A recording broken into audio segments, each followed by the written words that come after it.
Hi tears, welcome back. எல்லோரும் எப்படி இருக்கீங்க? நல்லா இருக்கீங்களா? நல்ல ஹோட்டல் ஸ்டைல் இது மாதிரி நல்ல சாஃப்ட் இட்லி, அது மட்டுமே இல்லாமல் நல்ல கிறிஸ்பியான தோசை, அது மட்டுமே இல்லாமல் நல்லா டேஸ்டான கிறிஸ்பியான பணியாரம். இந்த ஒரு பேட்டர் போதுங்க. இந்த ஒரு பேட்டர் எப்படி செய்யறது அப்படின்றது இந்த வீடியோவில் நம்ம பார்க்கலாம். வீடியோ எல்லாருமே ஸ்கிப் பண்ணாமல் பாருங்கள். கண்டிப்பாக உங்களுக்கு மிகவும் பயனுள்ளதாகவே இருக்கும். அப்போ நமக்கு டைம் வேஸ்ட் பண்ணாமல் நேர வீடியோக்குள்ளே போயிடலாம். அப்போ தான் அதுக்காக வேண்டிட்டு இந்த ஒரு பவுலில் தாங்க நான் மெஷர் பண்ணியிருக்கேன், அளந்து எடுத்திருக்கேன். நீங்கள் எந்த பாத்திரத்தில் அளந்து எடுக்கிறீங்களோ அந்த பாத்திரம் கரெக்டாக அளந்து எடுத்துக்கோங்க. நான் இங்கே ரேஷன் பச்சரிசி 1.5 கப் அளவுக்கு எடுத்திருக்கேங்க. நல்லா இந்த ஒரு பச்சரிசி நம்ம வாஷ் பண்ணி எடுத்துக்கலாம். வாஷ் பண்ணி எடுத்ததுக்கு அப்புறமேட்டு தான் நம்ம ஊற வைக்க போகிறோம். அப்போ தான் நம்ம அரைக்கும் போது அந்த ஊற வச்ச தண்ணியிலே அரைக்க முடியும். அதனால் நல்லா வாஷ் பண்ணிவிட்டு நான் தனியாக தண்ணி ஊற்றி அது ஊற வச்சுருக்கேன். இனி நமக்கு நம்மளோடது பேட்டருக்கு தேவையான உளுந்து கூட நம்ம சேர்த்துக்கலாங்க. 1/2 கப்பு உளுந்து, 1 கப்பு பச்சரிசிக்கு 1/2 கப்பு உளுந்து தான் நம்ம இங்கே சேர்த்து கொடுத்துருக்கோம். இதில் ஒரு 1/4 டீஸ்பூன் அளவுக்கு வெந்தயம் சேர்த்துடலாம். இதுவும் நல்லா கழுவினதுக்கு அப்புறமேட்டு நம்ம ஊற வச்சிடலாங்க. நம்ம உளுந்து மட்டும் ஊற வைக்க போகிறது நம்ம டைரெக்டாக ஃப்ரிட்ஜுக்குள்ளே தான் நம்ம ஊற வைக்க போகிறோம். நல்லா சில்லுன்னு நமக்கு உளுந்து இருந்தால் மட்டும்தான் நல்லா ஃபைனாக ஃப்ளஃபியாக நம்மளோடது இட்லி நமக்கு கிடைக்கும். மட்டுமே இல்லாமல் நல்ல கிறிஸ்பியாக தோசை, நல்ல டேஸ்டான பணியாரெல்லாம் நமக்கு செய்கிறதுக்கு இந்த மாதிரி நீங்கள் உளுந்து ஊற வைக்கும்போது ஃப்ரிட்ஜில் ஊற வச்சுக்கோங்க. பாருங்கள், நம்மளோடது பச்சரிசியும் அது மாதிரியே உளுந்தும் நான் ஊற வச்சாச்சு. இது நம்ம உளுந்து மட்டும் ஃப்ரிட்ஜில் வைக்க போகிறோம். பச்சரிசி வெளியே தான் நம்ம ஊற வைக்க போகிறோம். கிட்டத்தட்ட ஒரு 4 இல்லைன்னா 5 மணிக்கூர் அளவுக்கு நீங்கள் ஊற வச்சுக்கோங்க. பாருங்கள், 4 ஹவர் முடிஞ்சிருச்சு. நமக்கு நல்ல சில்லுன்னு இருக்குது நம்மளோடது உளுந்து. ஏன்னா நம்ம ஃப்ரிட்ஜில் தான் நம்மளோடது உளுந்து ஊற வச்சுருந்தோம். நல்ல ஃபைனாக நல்ல மையாட்டம் நீங்கள் உளுந்தும் அது மாதிரியே நம்ம சேர்த்து கொடுத்த அந்த வெந்தயம் சேர்த்து நீங்கள் அரைச்சி எடுத்துக்கோங்க. இந்த மாதிரி நம்ம செய்யும்போது நல்ல ஃபுல் ப்ரோட்டீனாக நல்ல ஹெல்த்தியாக நமக்கு நம்மளோடது பேட்டர் வீட்டில் செய்யலாங்க. ஏன்னா உளுந்து ரொம்ப கம்மியாக சேர்த்து கூட நம்ம இட்லி செஞ்சு எடுக்கலாம். அந்த டிப்ஸு கூட நான் என் சேனலில் ஆட் பண்ணியிருக்கேன், நீங்கள் செக் பண்ணி பாருங்கள். இப்படி செஞ்ச நல்ல ப்ரோட்டீன் ரிச் பிரேக்ஃபாஸ்ட் நமக்கு காலையில் நம்மளோட வீட்டில் குழந்தைங்களுக்கெல்லாம் செஞ்சு கொடுத்துடலாம். ஸோ பாருங்கள், நான் நல்ல ஃபைனாகவே தேவையான அளவுக்கு தண்ணி, அதாவது நான் ஊற வச்ச அந்த உளுந்தோட தண்ணி எடுத்துகிட்டு தான் நான் அரைச்சி எடுத்திருக்கேன். நல்ல ஃபைனாக மையாட்டம் அரைச்சதுக்கு அப்புறமேட்டு நம்ம இந்த உளுந்து ஒரு பவுலுக்கு ட்ரான்ஸ்ஃபர் பண்ணிடலாங்க. இந்த மாதிரி கொஞ்சம் பெரிய பவுலாகவே நீங்கள் எடுத்துக்கோங்க. நல்ல ஃபைனாக மையாட்டம் நல்ல வெள்ளை கலரில் நம்மளோடது உளுந்து அரைச்சி எடுத்துட்டோம்.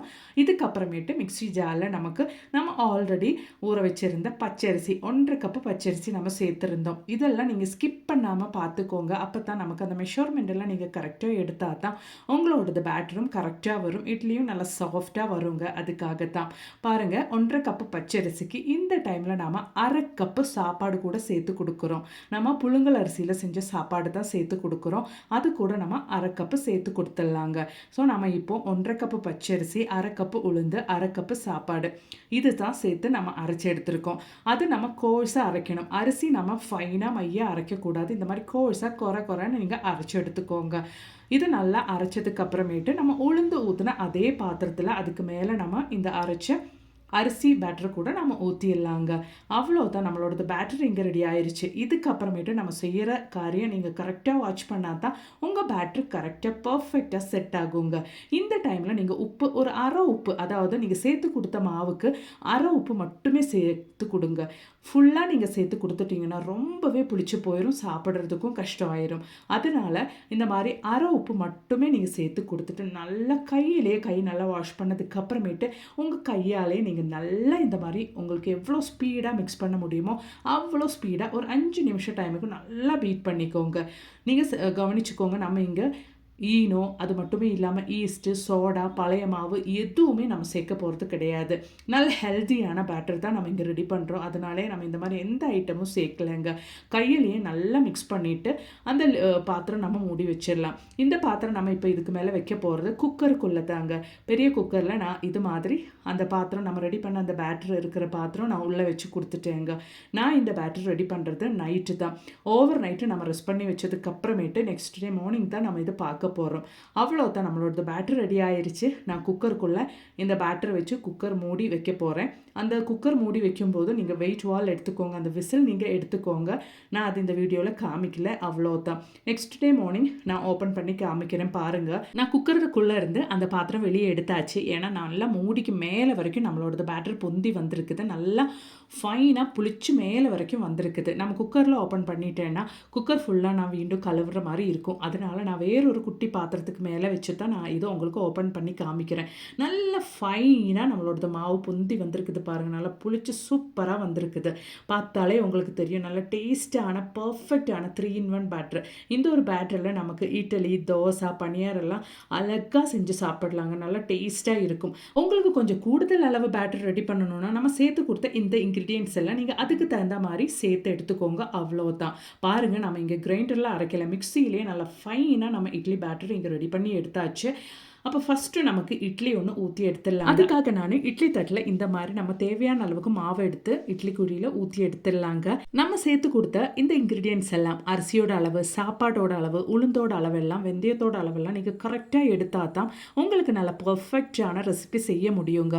அது மட்டுமே இல்லாமல் நீங்கள் மிகவும் கவனமாக செய்ய வேண்டிய ஒரு விஷயம், உளுந்து நீங்கள் ஊற வைக்கும் போது அது ஃப்ரிட்ஜுக்குள்ளே 4 இல்லைன்னா 5 மணிக்கூர் நீங்கள் ஊற வச்சுக்கோங்க.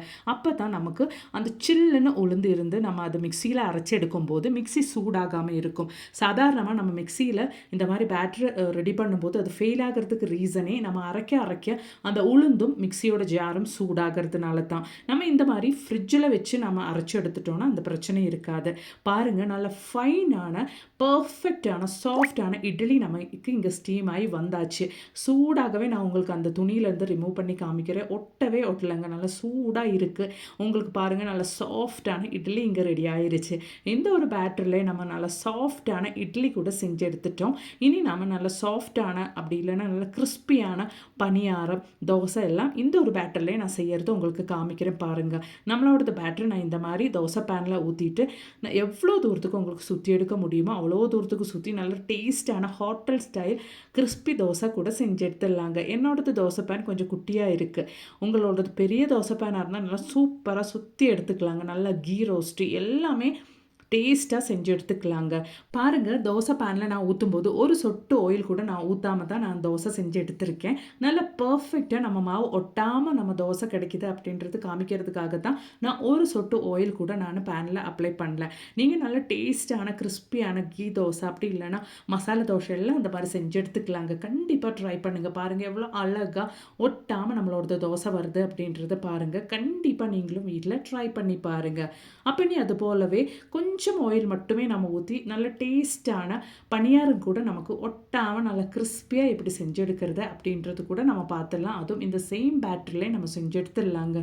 பாருங்கள், ஒரு பேட்டரியில் நம்ம நல்லா அழகாக டேஸ்ட்டாக நமக்கு நல்ல சாஃப்டான இட்லி, நல்ல கிறிஸ்பியான தோசை, அது மட்டுமே இல்லாமல் பணியாரம் கூட செஞ்சு எடுத்துடலாங்க. காலையில் இந்த ஒரு பேட்டர் மட்டுமே இருந்தால் போதும். வீட்டில் கெஸ்ட் எல்லாம் வந்தால் வெரைட்டியாக, அது மட்டுமே இல்லாமல் நம்ம குழந்தைங்களுக்கும் வெரைட்டியாக நம்ம பிரேக்ஃபாஸ்ட் செஞ்சு கொடுத்துடலாம். இந்த மாதிரி நம்ம அரை பவுல் உளுந்து கூட சேர்த்துருக்கிறதுனாலே அவங்களுக்கு காலையில் இந்த ஒரு பிரேக்ஃபாஸ்ட் சாப்பிடும்போது நல்லா ஹெல்த்தியாக இருக்கும். கடையிலெல்லாம் நம்ம பேட்டர் வாங்கினா கண்டிப்பாக எல்லாருக்குமே தெரிஞ்ச விஷயம், கம்மியாக தான் உளுந்து சேர்ப்பாங்க. மற்றபடி சாப்பாடு கொஞ்சம் ஜாஸ்தி சேர்த்து அந்த மாதிரி தான் இட்லி பேட்டர்லாம் செய்வாங்க. அதெல்லாம் நம்ம கடையிலேருந்து வாங்கி சாப்பிட்டோன்னா நமக்கு ஹெல்த்துக்கு எந்த பெனிஃபிட்டும் கிடையாது. வயிறு மட்டுமே நிறையும், அவ்வளோதான். நம்ம வீட்டிலேயே இந்த மாதிரி செஞ்சு எடுத்துட்டோன்னா நமக்கு பார்க்குறதுக்கும் சாப்பிட்றதுக்கும் டேஸ்டியாக இருக்கும், நமக்கு ஹெல்த்துக்கும் ரொம்பவே நல்லா இருக்குங்க.